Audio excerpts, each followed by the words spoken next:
I got a question from one of my followers on Instagram, and it made me decide to make this video because I know she's not the only one who is still confused. I think I still got another comment from TikTok, so I decided to make this video. So if you're someone who wants to transition from relaxed to natural hair, or you want to start your natural hair journey but you're just confused on how to go about it, stick around because I'm going to be telling you all you need to do.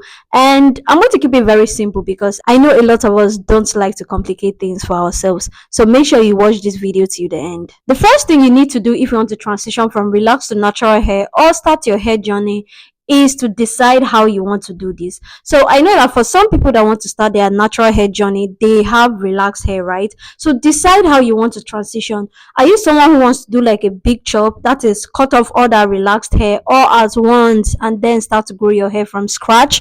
Or are you someone that wants to leave your relaxed hair there and then allow your hair to grow? And when it grows to a certain extent, you are now going to trim off that relaxed part. So it's either you decide to do a big chop or you decide to just trim off the relaxed part of your hair and then continue your hair journey from there. So it's left for you to now make a decision and decide which of these options is more convenient for you, because I know some of you don't want to see yourselves on low cut. So if you are that type of person, just make sure that you let your hair grow out. That is the undergrowth. Usually when people want to relax their hair, they have undergrowth, the natural, like the real texture of their hair, not the one that has been damaged with relaxer. So you let your hair to have that undergrowth and then you trim it off. That way you are able to still make your hair and not, stay on low cut, because I know some of you don't like that. Number two is to develop a hair care routine. I know you guys have heard this over and over and over again, but we cannot overemphasize the importance of a hair care regimen or hair care routine. It's really, really important, because I know earlier on in my journey, when I started, I didn't have any routine in place, and that messed up with my hair real bad. So I am telling you this, you need to develop a hair care routine. And if you're wondering, oh, how do I go about that? Don't worry. I posted a video yesterday. Oh, wait. Just check my last video, because I don't know when I'm going to be posting this particular one. So let me not confuse you. So check my last video. I have a video up on my YouTube channel where I did my full hair care routine. So you can also learn from that. Basically, hair care routine is just something that helps you to, take care of your hair, and you need to be consistent with it. You need to do this.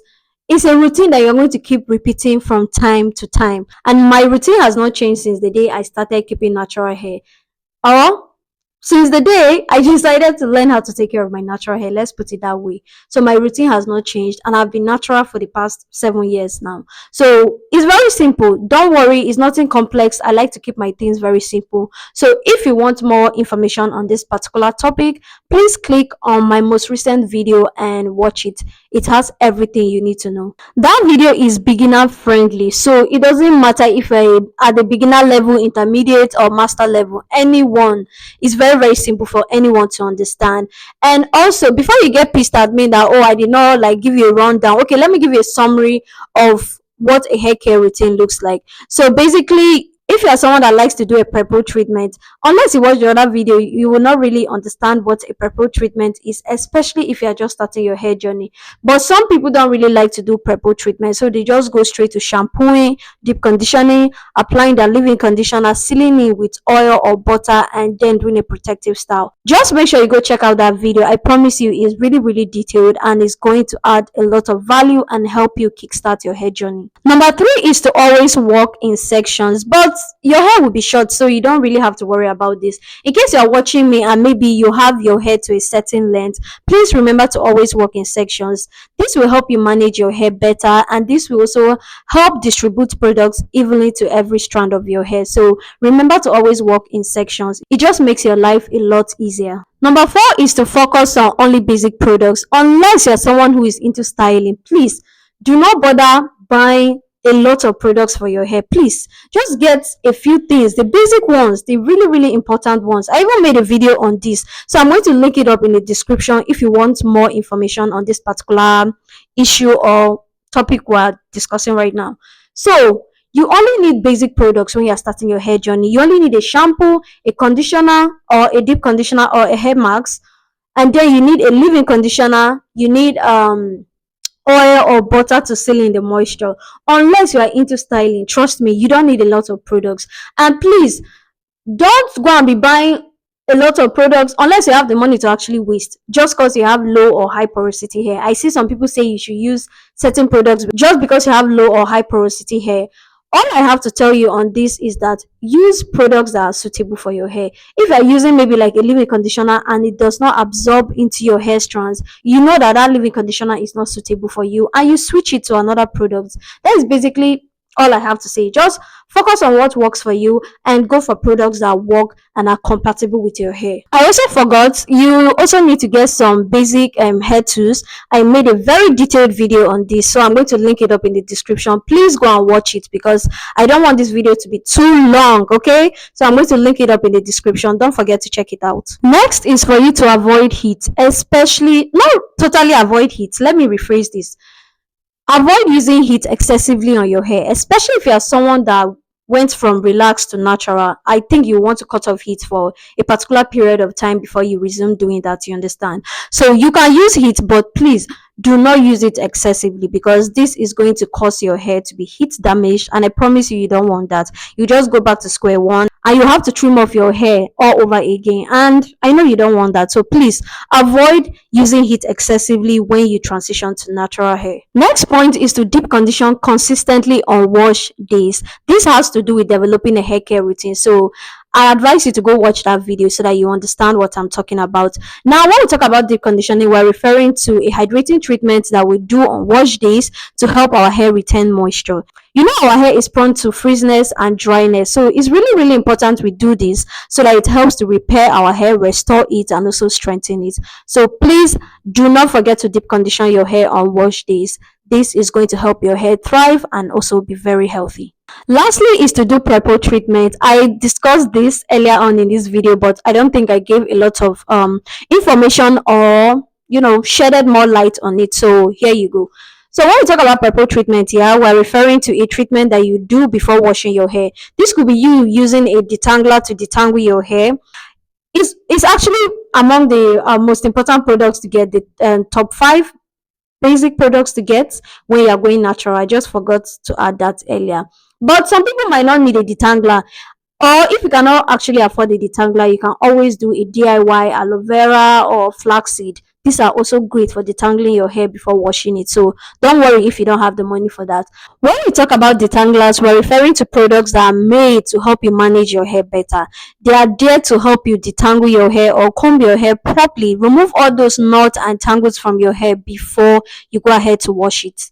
Oh my god, it just someone else might disagree or say detanglers are not that important, but trust me, they are really, really important. And like I said, if you don't have money to get the ones that are made by these brands, don't worry, DIY is there for you. Use aloe vera or flaxseed, it's still going to produce the exact same result. I also made a video on how I did a PREPOO treatment.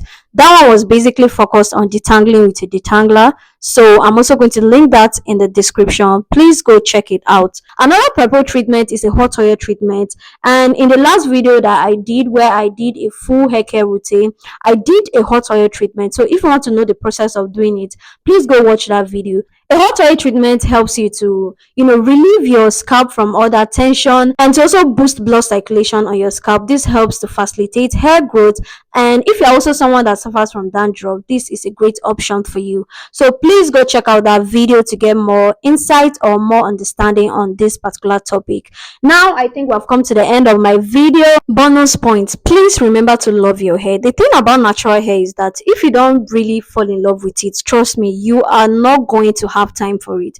You're going to say it's a lot of work and it's just too tedious for you. So please remember to fall in love with your hair, because when you don't love something, you don't just care about that thing and you don't just have time for it. So remember to love your hair, care for it, because trust me, if you don't care for it, it's not going to grow. I have a lot of videos on my channel that are also going to help make your journey very easy. So please remember to also scroll down on my channel and see what you think is going to be of help to you. Okay, I'm preaching so much love for natural hair because I know there are times you will feel tired. There are times you will tell yourself, Abi, make I just relax this thing. There are times you will feel like you don't have time for this anymore, like you cannot do it anymore. So you're going to experience days like that, which is why I'm telling you, love your hair, because if you don't love it, you will waste no time putting another relaxer in it. Another thing is for you to remember not to compare your hair journey with any other person, because it's just going to make you feel so pissed and so angry at yourself, or you're just going to give up on your journey so fast. So don't compare your journey to another person, because the rate at which your hair grows is not the same rate at which my hair grows. It varies from one person to another. So keep that at the back of your mind and do not compare your journey to someone else. So guys, we have come to the end of this video. Thank you for sticking to the end of my video. Please do not forget to subscribe to my YouTube channel, and also turn on the notifications, like this video, and share it to who you think needs to see it. Okay, thank you all for staying to the end of my video, and I'll see you guys in the next. Okay, bye.